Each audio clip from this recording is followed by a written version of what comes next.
All right, it's about time for us to get started. We are in chapter 5.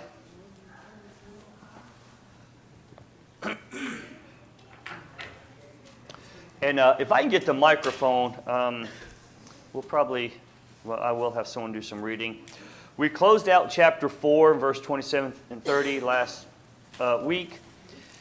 Moses and Aaron went before the elders and the children of Israel. They spoke to them about everything that God had told them. And as a result, they responded by believing in Moses and Aaron and what they were going to say. So they bowed down low and worshiped. So in going into chapter 5, I started thinking about how the elders responded. So I can imagine, Moses and Aaron, they come in, they tell the elders, and they're all excited, and they bow down and worship, and they celebrate, and, they had a good old time. And now, chapter 5. If I can get a reader for verses 1 through 9, I want to kind of get a feel for that. Who has that? Wes, you have that? Yeah, I got it. So we are in chapter 5, starting with verses 1 through 9. Wes is going to read that for us, and I do appreciate it. All righty, starting in verse 1. Afterward, Moses and Aaron went and told Pharaoh, "Thus says the Lord God of Israel, let my people go, that they may hold a feast to me in the wilderness." And Pharaoh said, "Who is the Lord that I should obey his voice to let Israel go? I do not know the Lord, nor will I let Israel go." So they said, "The God of the Hebrews has met with us. Please let us go 3 days' journey into the desert and sacrifice to the Lord our God, lest he fall upon us with pestilence or with the sword." Then the king of Egypt said to them, "Moses and Aaron, why do you take the people from their work? Get back to your labor." And Pharaoh said, "Look, the people of the land are many now, and you make them rest for their labor." So the same day Pharaoh commanded the taskmasters of the people and their officers, saying, "You shall no longer give the people straw to make brick as before. Let them go and gather straw for themselves. And you shall lay on them the quota of bricks which they made before. You shall not reduce it, for they are idle. Therefore they cry out, saying, 'Let us go and sacrifice to our God.' Let more work be laid on the men, that they may labor in it, and let them not regard false words." All right, thank you. So this is the first encounter we have Moses and Aaron going up before Pharaoh, and they're talking to him. And we can see right off the bat that his heart is hardened. Pharaoh had no knowledge of this Hebrew God, and he was not going to let some Hebrews come in here and tell him how to run slaves. He was in charge. He's going to do what he wants to do with his slaves, and you're not going to tell me, and I don't know who your God is, so this is what I'm going to do. Although the Egyptians recognized that Pharaoh was a human and subject to human weakness, they viewed him as a god because of the divine power of the kingship that was given to him. And he therefore acted as a mediator between the people and the gods. So they understood that he was man and human, but they also viewed him as a god. The ancient Egyptians worshipped over 1,400 different gods and goddesses. And they had shrines and temples and all this. So they're very polytheistic. When I went to Trinidad, there was a lot of Hinduism there. And prior to going to Trinidad, I studied up on the culture and the religion and learned a lot about it and the different gods and stuff like that. And I remember going to, as we were driving down, you could see all the different temples. Jerry Navla and I, we had an opportunity to study with a couple for about a week. And every time we walked up to their house, we saw all these different gods. And there was a cup of coffee for one the god, and there was some incense on this god here. And I just remember going in there, and we studied with them for a while. And then the man said, "Well, we've studied with you all for a while. Why don't you come and worship with us?" And I was like, "Okay."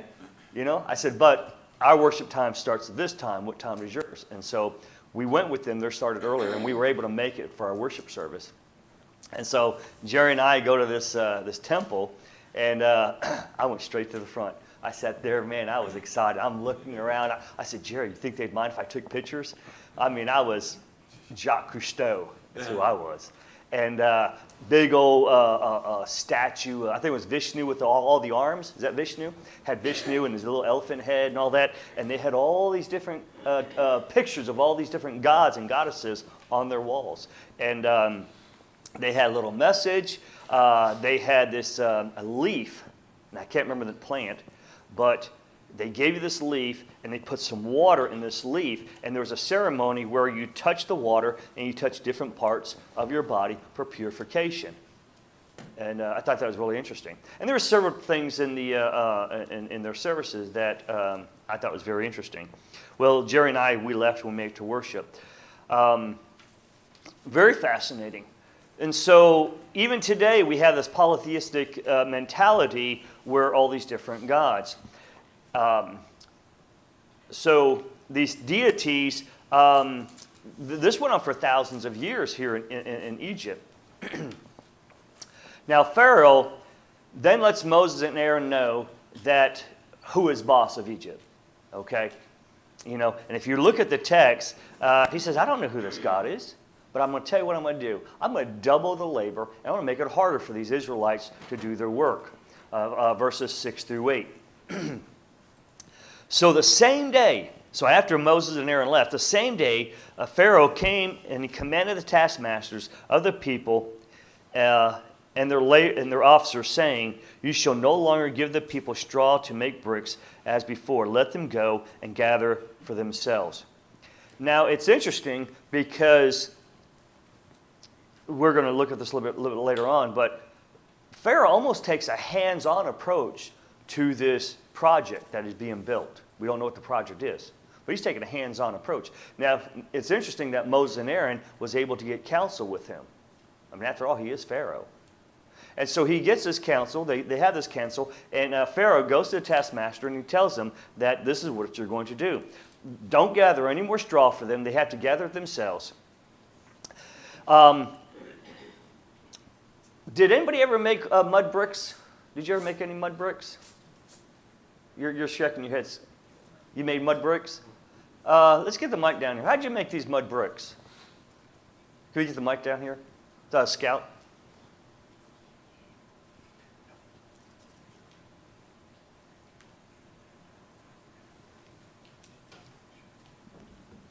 We had quite a bit of clay in our soil, so we would just shape them and let them bake out in the sun for a couple of days before we play with them again. But it was really, we wouldn't really add anything to them, just what was kind of in the mud at the time. So, you know, in Trinidad, the couple I stayed with, her husband was a bricklayer, and they would make their own bricks. So I found that very interesting. The way they did it here, they would have to gather the grass and mix it in with the mud and form it and let it sit in the Egyptian sun. And so it was a process. It was a process. And verse 9 lets us know that that Pharaoh looked at these words as false words. He said, I'm not going to pay attention. He told the taskmaster, don't even pay attention. These are false words. It is interesting that they were able to meet with Pharaoh and get with him and talk to them. Now in verse 12 we learn that the people were scattered throughout the land of Egypt. So if you think about a job, okay, now we've got some people who were foremen. We got some people who've been supervisors and all that. So you think about your place of employment, and your boss comes up to you and says, okay, here's an extra thing you need to do. With the 7 people you have working for you, here's something extra you have to do, and it needs to be done by Friday. And you're thinking, oh, okay, well, I'm not sure how we're going to pull this one off. You know, that's what happened. So the Israelites could not run home and get a couple extra buddies because, as we're going to learn later on, they're almost 40 miles away, and there's a rotation. So you got what you got. And so the Israelites could not go and get more help. So what do? We start delegating. Okay, well, you do this, and you do that, and you do this, and, well, who's going to do this? You know, and they're scrambling. They're scrambling, trying to get this done. You got people, and I can just see them just walking through the fields and just like picking up grass. You know, they're just going crazy. You know, that first day must have been chaotic. The second day, the same. And then somebody said, hey, we need to come up with a better plan. So they start delegating. They start delegating, And then we find out that the Israelites are falling behind. The quota in verse 14, we're in Exodus chapter 5, and we've just read verses 1 through 9, and we're kind of talking about that. So the Israelites, their supply chain has been disrupted. The workers are getting behind on their quota. And according to Albert Barnes, in his commentary, says this marks the season of the year, namely early spring after the barley or wheat harvest was around April. Because they're starting to get stubble, they're starting to get, verse 12, they're getting some stubble, and they start putting that into the bricks. So I get the impression that maybe eventually they started coming around, they started making their quota, they came up with a plan, and at some point in time when they rotated the people out, the Israelites, and we're going to learn this here in a little bit, the Israelites who were actually foremen over the workers probably had to brief the next group coming in. You would imagine. Now, was there a few days of briefing? I know sometimes in the military when you have a changing of the guard, there's an overlap. So if you have a 6-man guard detail, then the other group would come in there, and there'd be a time overlap, and now you have 12. And then the commanders then would brief the incoming commander and let them know what's going on, and then they would rotate out. Same in a lot of jobs. I got a guy in the oil field who he talks about that all the time. So as the Israelites are working, they're making these bricks. It's taking days, and now that brings us to about verse 14 and 15.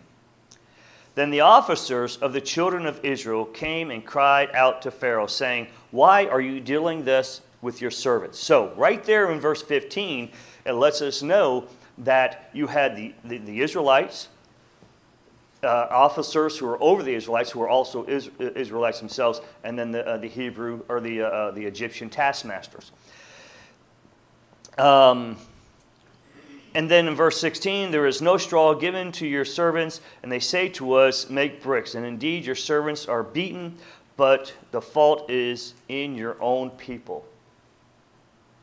All right, now this is why some believe that Pharaoh had a very hands-on approach. They're going straight to Pharaoh, and they're saying all this to him.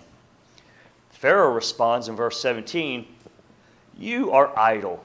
Idle, therefore, you say, 'Let us go and sacrifice to the Lord.' Therefore, go now and work.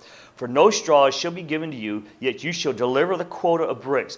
And the officers of the children of Israel saw that they were in trouble after it was said, "You shall not reduce any bricks from your daily quota."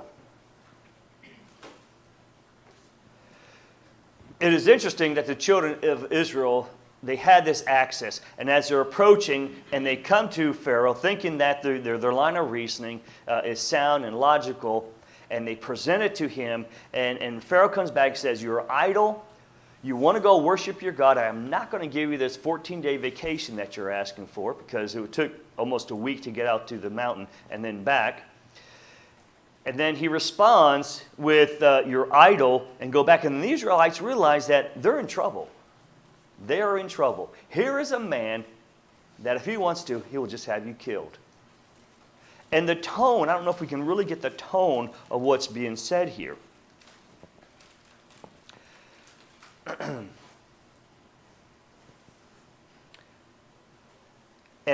And we haven't read this yet, but as the Israelites are walking out, they realize that they're in trouble. And then in verse 20, they come out from the meeting with Pharaoh, and who's waiting for them? Moses and Aaron. And I wonder what that looked like. I wonder if Moses and Aaron had talked to the Israelites, let them know, or was this all a big surprise to the people? But they come to the Israelites, and the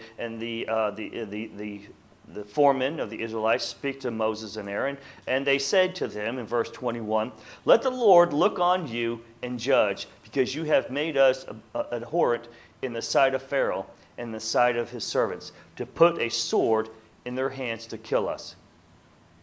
So they're not very happy. They're not very happy at all. I thought long and hard about this section right here. And before I go into it, I'm going to go ahead and share you some of these thoughts. The Israelites were not happy with Moses. They were not happy with what was going on. And I put myself in Moses' shoes. If you go back 40 years, when Moses was still living in Egypt, he saw that his countrymen were being beaten. He took action. He killed one of them, killed an Egyptian. The Israelites said the next day, "Who are you going to be our judge?" So I can see Moses looking upon the people, working harder, maybe walking through the land, hearing what's going on, and feeling like a failure. Now, as a supervisor, or as someone in charge, that's hard to take. So let me relate this to basketball, okay? So I'm coaching 5th and 6th grade basketball, okay? And I've never played organized basketball before. It wasn't until I was late 20s before I even played basketball. I knew the game, but my game was soccer. Now I could coach soccer. So I was asked to coach basketball. So I said, okay, I'll coach basketball. I've played it for 20-something years. I can coach basketball. Well, playing basketball and teaching it to 5th and 6th graders are two different ideas. So I'm talking to these kids, and I'm speaking gibberish. Our first couple games, we lose. I think our 3rd or 4th game, we lost badly. And man, I mean, I'm like, I don't know, man. I felt bad. Like, what's going on? There is a book, and I don't remember the name of the author, but the book is entitled Extreme Ownership. And it was written by a couple of Navy SEALs talking about their experience in Afghanistan and Iraq.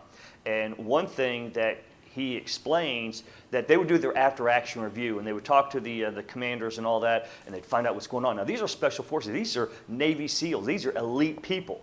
And they would have special forces and some rangers and all these elite commanders in here, and they would do their after-action review of what just happened. Why did this person die? How come we had friendly fire? Why this? I mean, they were just going on, right? And these commanders who were highly trained would say, well, you know, my support group from this unit here did not do this, and this guy didn't do this, and they would just start deflecting all the blame on everyone else.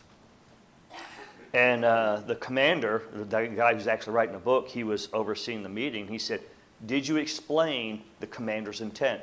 There's a five-part operational order when you give an operation to somebody. You had one of them is the commander's intent. And so the commander's intent has to be clearly articulated to the subordinates. And then you have to then articulate it to your troops. And if there's a breakdown in the communication, it's going to show in the operation. And so everyone needs to know what they're supposed to do. And that was his first question. Did you explain the commander's intent to your subordinates?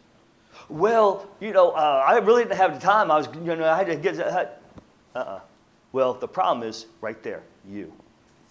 And the idea of extreme ownership is that it is not the subordinates, it is not the supply chain, it rests with the one in charge. And he had to, several times, when he was questioned by his superiors, the generals, senators, he took ownership of everything that went wrong in that mission. And so I'm thinking about Moses as he's sitting there and he's thinking, man, my people are now under more pressure, more abuse, and that's what he's feeling. So in verse 21, when the people of Israel come to him and they said that you've basically put a sword to our throats to kill us, they want nothing to do with him. Here's Moses' response, verse 22. So Moses returned to the Lord and said, Lord, why have you brought trouble on this people? Why is it you have sent me? For since I came to Pharaoh to speak in your name, he has done evil to his people. Neither have you delivered your people at all. And I'm going to go ahead and read verse 1 of chapter 6. Then the Lord said to Moses, okay, no, we're not. So you can see right then and there, Moses is very, very disappointed. And he's broken. He's absolutely broken. He has nothing to say, nothing to do. He doesn't know what to do. He is afraid. And many times when we find ourselves in that situation,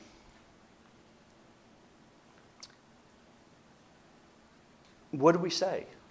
You know, and I think some of the dark moments in my life, and I think of Job. And I think of Job in that dark moment of his life. Let's go ahead and turn to Ecclesiastes chapter 5. And I think about Job and what he was going through, and I think about the darkness of human life. If someone has that, go ahead and read that verses, Ecclesiastes chapter 5, verse 2. Be not rash with your mouth, nor let your heart be hasty to utter a word before God. For God is in heaven, and you are on earth. Therefore, let your words be few. Let your words be few. Be cautious of what you're going to say. And whether it's to another person or what we say in our heart, in our prayer, when we question God and His authority and His idea, we need to be very careful. Do not be hasty with your mouth with the words that you're going to speak. Again, turn to James chapter 1.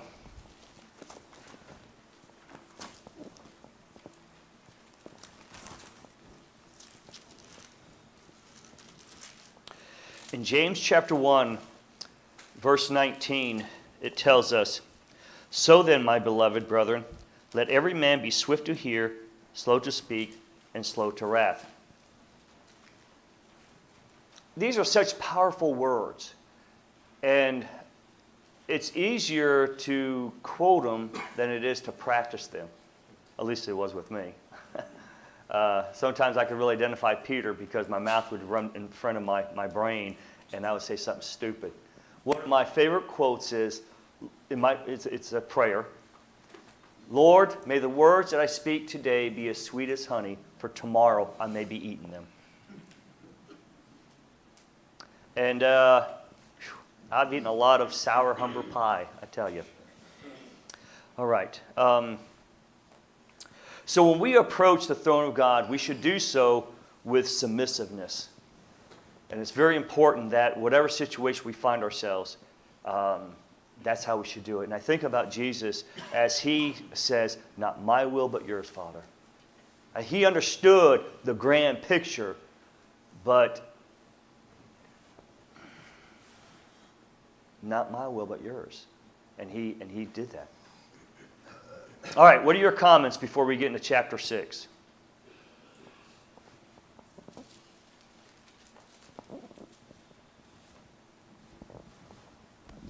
You know, there's a lot of things I think about in this chapter. But first off is Pharaoh not knowing God at all.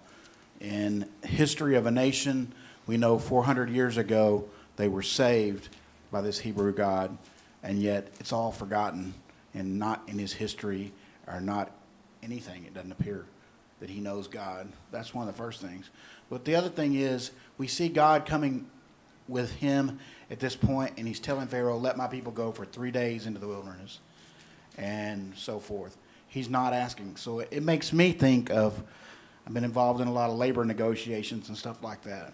Sometimes when you're saying things or asking for things, you're basically setting up what's going to happen later. Sometimes you say something or do something that you know is going to cause a reaction, either harmful or whatever, so that the settlement will be easier on them later or whatever.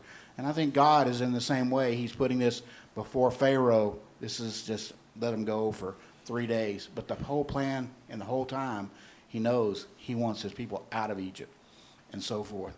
But it always clicks in my head. Why is he just asking to go for worship for 3 days?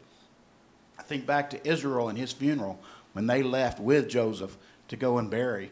And they're all out there shouting and crying and stuff like that. And the people of Canaan are wondering what they're doing. You know, that was Egyptians and Hebrews, but they've forgotten all that. That's a good point, that even the Egyptians knew who Jehovah was at that particular time because, you know, of the famine and how he had provided for them. All right, anyone else? All right, we have Doyle. I see a lesson on God's timing. You know, the people are saying, why haven't you done anything to let us go? We're still here. You know, too often our timing is, I want it now, and I want it yesterday. Why do I have to wait now? So it's a timing, but also God has several things for them to learn. And one is that Pharaoh is not the one in charge. You know, they're looking, Pharaoh's being the boss. He's called the shots all along, but they're going to see that God is the one in control. And so to look and to trust him. And to see also that God's going to establish, he's over all the other Egyptian gods too that we'll be looking at. Yeah, this is a very exciting section. And we're moving a little bit faster now than we were earlier, and trying to hit the highlights. I think I'm done with this, was this January, February, March, end of March? And so I got to looking at it, I thought, well, I better hurry up. Was it February? Okay, I better go faster then. Because I think the last couple times, like we didn't get through Genesis, did we? There's been a couple books we haven't finished. So we may not finish Exodus, but we know the ending. Okay. Anyone else? So, yes, Wes. After I said I have to hurry up. I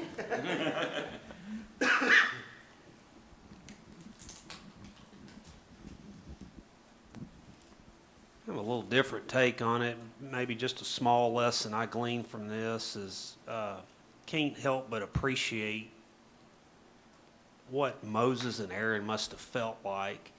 You know, if you've ever kind of been out there by yourself, and I'm sure you have at some point in your life, Paul, where you're taking a stance and trying to do something that's right, and then you've got all these people grumbling, whining, complaining, and those attitudes and that kind of behavior, that's contagious.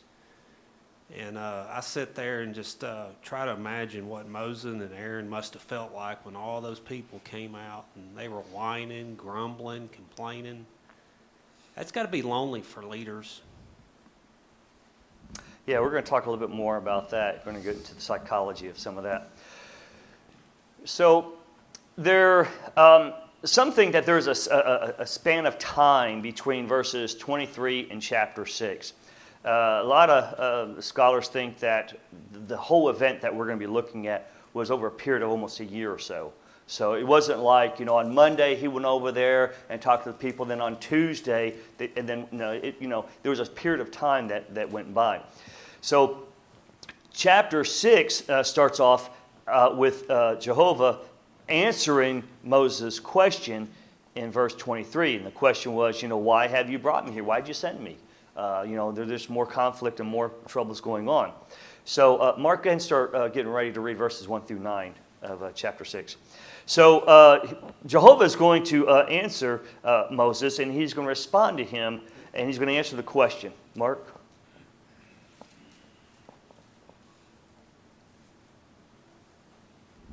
Through 6? Chapter 6, verses 1 through 9. 1 through 9.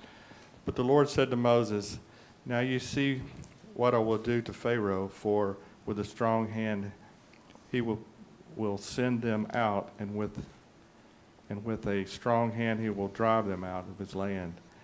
God spoke to Moses and said to him, I am the Lord. I appeared to Abraham, to Isaac, to Jacob as God Almighty. But my name, the Lord, I did not make myself known to them. I also established my covenant with them to give them the land of Canaan, the land in which they lived as sojourners. Moreover, I have heard the groaning of the people of Israel, whom the Egyptians hold as slaves, and I have remembered my covenant. Say therefore to the people of Israel, I am the Lord. I will bring you out from under the burdens of the Egyptians, and I will deliver you from slavery to them, and I will redeem you with an outstretched arm and with great acts of judgment. I will take you to my people, and I will be your God, and you shall know that I am the Lord your God, who has brought you out from under the burdens of the Egyptians. I will bring you into the land that I swore to give to Abraham, to Isaac, to Jacob, and I will give it to you for a possession. I am the Lord. Moses spoke thus to the people of Israel, but they did not listen to Moses because of their broken spirit and harsh slavery. They did not listen because they were broken. They were absolutely broken. And one thing I've learned in the military, my time in the military as a drill sergeant, is that you have to break someone to reprogram them. You have to break them. They have to break their spirit. And they were broken. But let's go ahead and go back to verse 1. So, Pharaoh showed his mighty hand in chapter 5. And he showed them that I'm really in charge, and I stretch out my hand, and the Israelites are now feeling my wrath. And God stated to Moses, I am the Yahweh. And that is, I appeared to Abraham, to Isaac, and to Jacob as God Almighty. That's what Yahweh. Or excuse me, that is El Shaddai. But by my name, Jehovah, Lord, I was not known to them. So they knew him is El Shaddai, God Almighty, but now I'm introducing myself as the Lord, the Jehovah. The name Jehovah goes back to Exodus chapter 3, verse 14, when Moses asked, what is your name? And he responds, I am who I am. And we spoke about that. Throughout Genesis, God is known as Yahweh. And this is extensive in the English language. That's why I don't really like, sometimes in the English Bible, it just says God. I'd like some of the Hebrew because it really sheds a little character of who God is. And really, the titles, Yahweh, El Shaddai, and all that, is more of a characteristic rather than an actual name. So now God is introducing himself as one who is more than just Almighty, but is also in control of everything. In verse 5, God reminds Moses that he heard the people's cry, and he heard them, and he's going to do it, and then he lays out what he's going to do. And he says, I remember the covenant I had with Abraham. In the verses that follow, God reassures Moses and the people. But in verse 9, as Moses goes to the people and he speaks to them, and he's probably excited. I'd be excited too. I just spoke to God again. He reassured me. They did not heed Moses' word because their spirit was broken. So let's talk about this pain, a reward for a moment. So the Israelites are faced with a promise of a reward of a certain certainty, okay?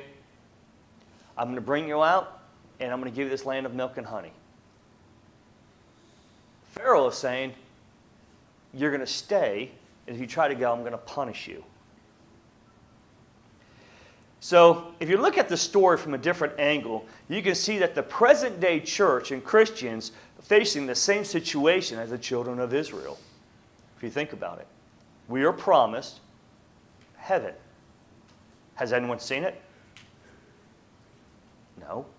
Do we really know what it's about?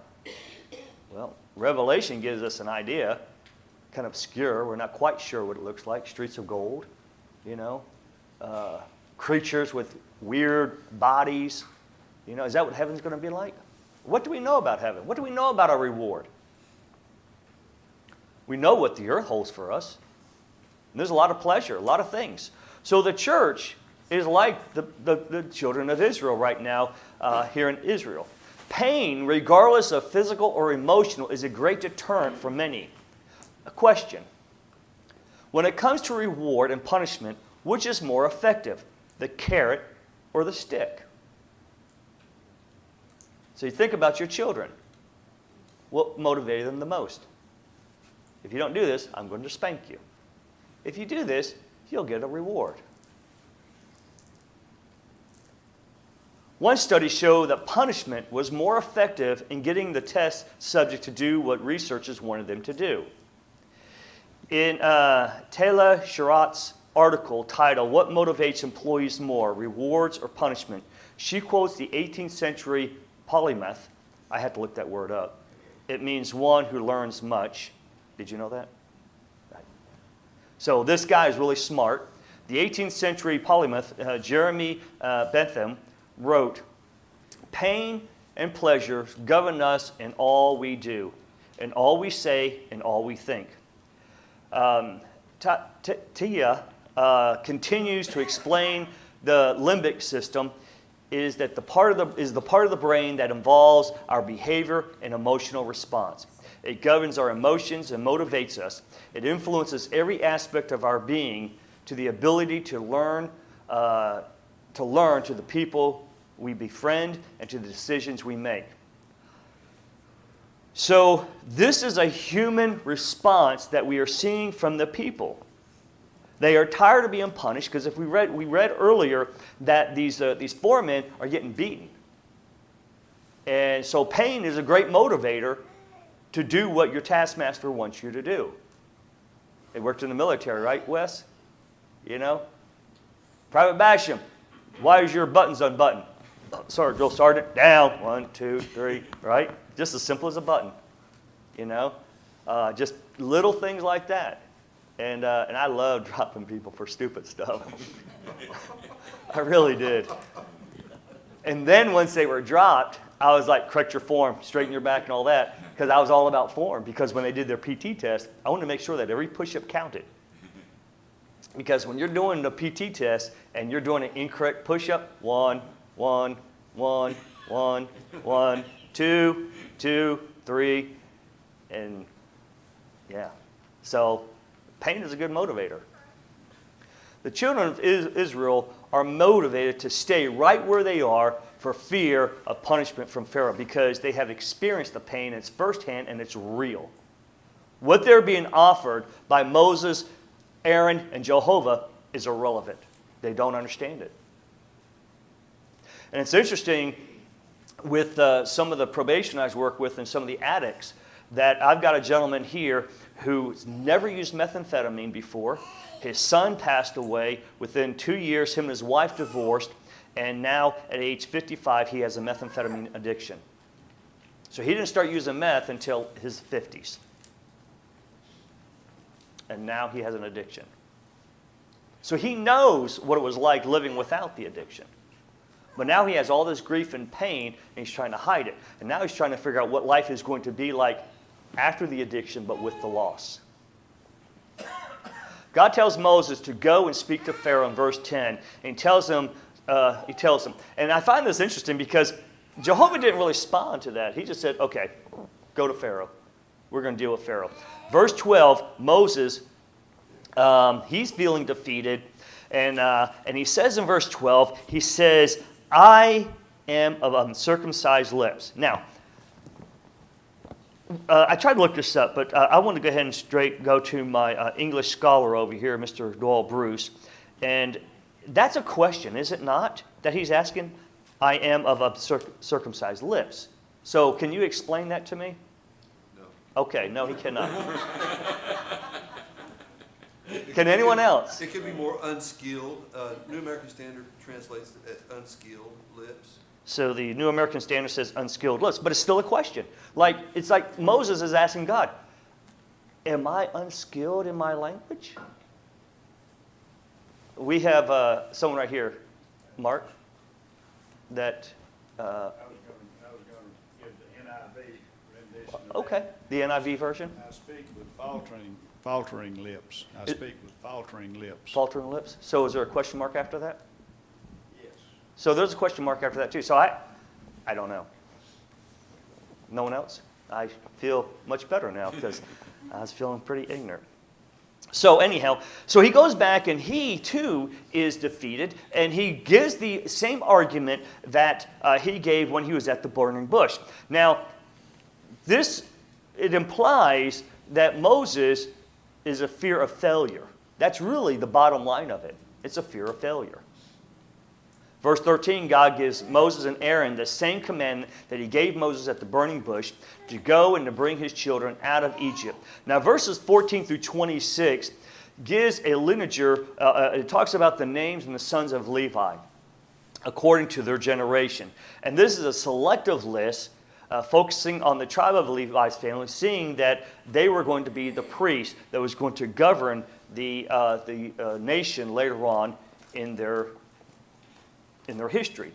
And it's important to remind the people that the 2 men that are leading the Israelites out of Egypt are from the tribe of Levi. Very significant there.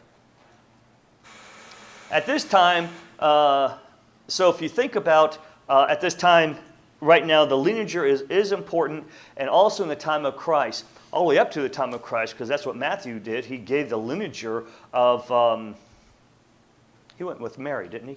I got him backwards. Matthew went with the lineager of Jesus, right?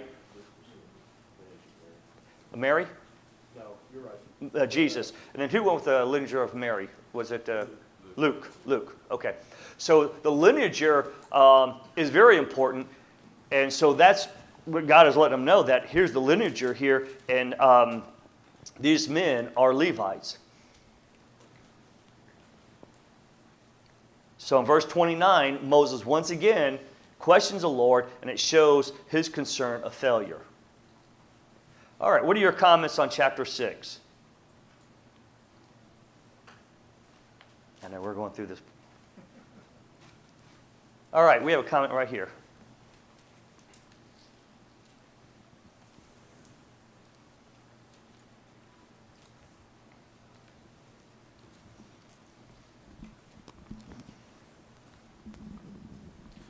I think his question in verse number 12 is something we can all kind of relate to there. Am I being effective in my speech to people? He really asked himself. It seems to be that, God, I don't know if my people are understanding me. Like, I don't know if it's me or if it's the message I'm giving them. Something that we can heed from, I think.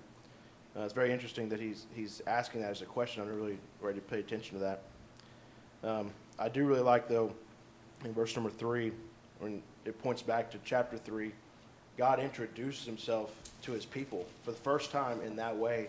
That's a very powerful thing. And now, this chapter on, he's going to keep saying, I'm the Lord, I'm the Lord, I'm the Lord. He's really trying to drive that emphasis home through this chapter. Hey, I appreciate that thought on verse 12. That's a really good way of looking at that he's questioning, in my words effective? Am I speaking effectively? Very good. That would kind of answer the question, why there was a question. That's really good. Really good. Thank you. Anyone else? All right, chapter 7. And I've been really trying to get to this chapter. All right, I mean, for like weeks. And so now we're in chapter 7. We're going to see one of the first miracles. Pretty exciting time here. Here we have Moses and Aaron going to Pharaoh to convince him to release the people. But each time his heart gets harder. Verses 1 through 6 tells the reader that God reminds Moses and Aaron all that will happen. And he has done this over and over and over. Over and over and over. He keeps reminding them, this is what I'm going to do. This is what's going to happen. It's like sitting through a movie with somebody, and they keep telling you over and over. Yeah, okay, I got it. But Moses and Aaron are like, oh, is that what's going to happen? Well, I've already told you 3 times. Yes, this is what's going to happen. Yes, sir. God keeps telling Moses, this is what I'm going to do. But Moses keeps coming back and says, but God, I don't speak very well. These people aren't going to listen to me. Yes. And you know what? We need to take it off of us and put it on him. Who said that you're not rejecting me, you're rejecting God? That's in the New Testament. But Samuel? Well, that was the Old Testament then. It's not. They're not rejecting us. They're rejecting God and his word. So God has done this multiple times. He keeps reminding them, and the reasoning, we're going to stop right there. All right. Thank you so much for your comments. We're going to pick up in chapter 7. Thank you.